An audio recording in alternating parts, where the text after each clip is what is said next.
it won't get harder. Like, this is the hardest part. And so if you can just make it through this, you will win. You will win. You possess a power, an energy, a presence that is capable of anything. And I mean anything. That life that you dream of, the lifestyle, the freedom, the fulfillment, it is all right there waiting for you. But first you must win this battle. Fastest growth periods are often the most miserable. If you want progress, get used to pain. The worst thing that's ever happened to you is the worst thing that's ever happened to you. The hardest you've ever worked is the hardest you've ever worked. Every new challenge shows you a new territory you were scared of but survived. Every time you break a new limit, you now know you have the capacity to handle more than you ever did before. It's inverse PTSD, like workload exposure therapy, that teaches you, oh, I've been here before and I didn't die. This is okay. It's easy to give up. Hell yeah.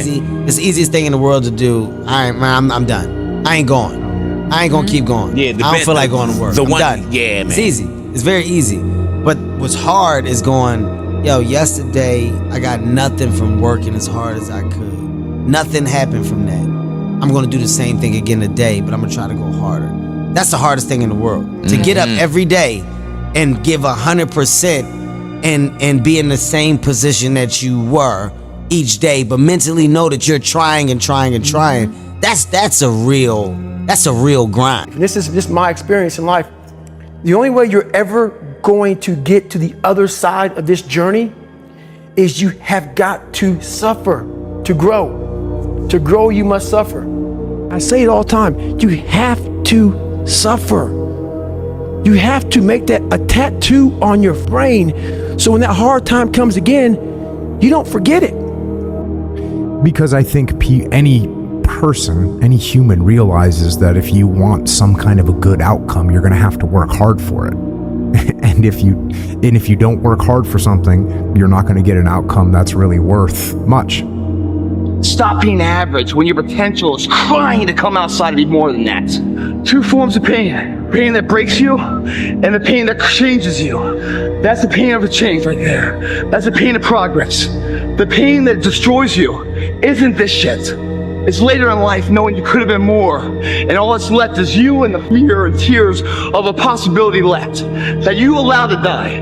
Own your fight, guys. You get every opportunity. There's no excuse not to be the hardest worker in the room. In all your endeavors, schoolwork, the gym, your career, your relationship, your name's attached to it.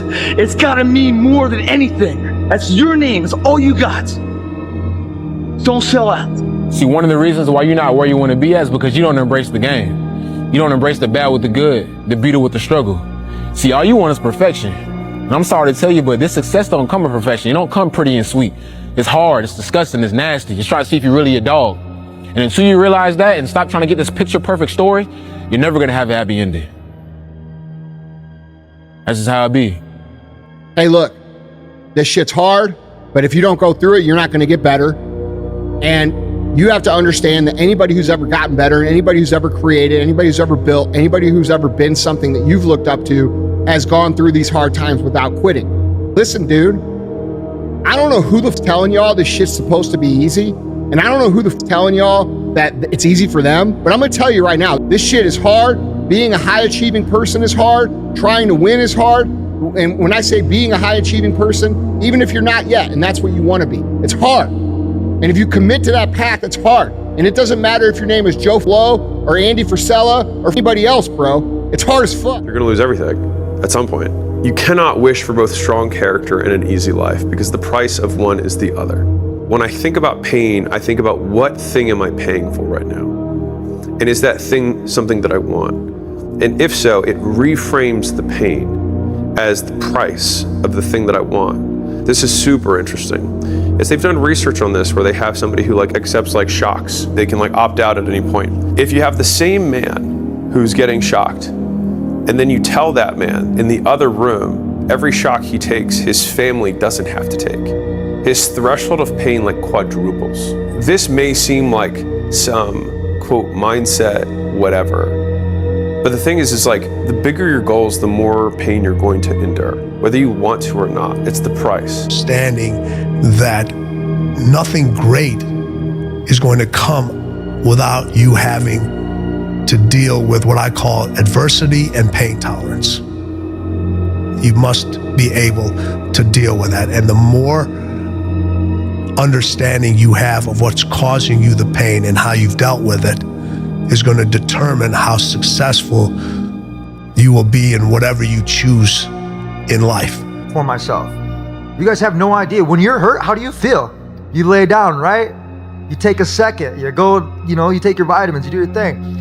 When I'm hurt, I love it. I love that feeling because it's real.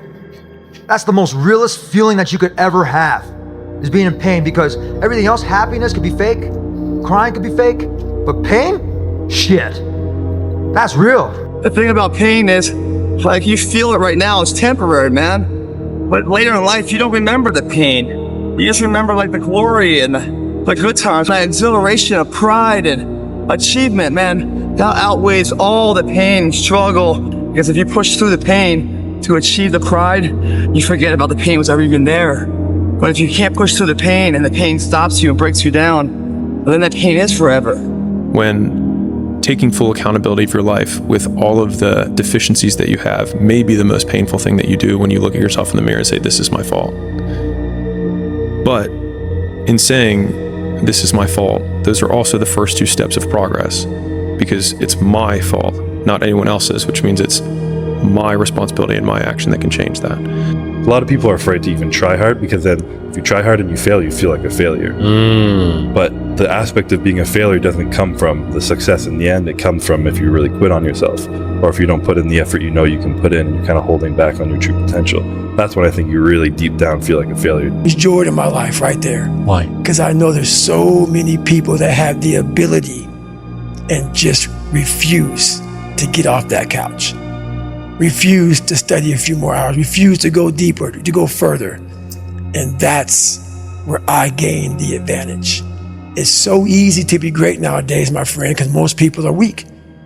Most people don't want to go to that extra mile. Most people don't want to find that extra because it sucks. It's miserable. It's lonely. You can speak about it all day. The easiest thing in the world to do is to complain, blame, and quit and settle. That's the easiest thing in the world to do. But it takes real work to deconstruct and to reconstruct the thought process and the mindset of an individual when they're trying to change something. That's why I always say to people, what's more important, what we acquire or who we become? And I thought about this. I didn't fail, I fell. And as long as I get up, I win. Ooh, yeah. Like a child. A child falls hundreds and thousands of times, and they never think to themselves, maybe this walking thing isn't for me. To do. They fall, and they get up. We didn't fail, we fell. As long as you get up, you win. The winning isn't getting up. So many people think they failed. They didn't fail. They stopped. You stopped. Yeah. You didn't fail. You just fell. And you just never got up. That's it. A relationship didn't work. You didn't fail at that relationship. And then you didn't fail in that relationship. Job, you got fired. You didn't fail. You fell. Get up. You'll look back. You win as long as you get up. Being in a state of pain or living in a state of anxiety or in a state of suffering comes from attachment. Right? So when you're attached to things, attached to people, attached to identities, attached to philosophies, attached to all these things, then you end up being in a situation where you experience pain. But you don't have to experience suffering if you live in a state of what? No expectation, where you're just living life, taking it day by day, step by step, and enjoying yourself.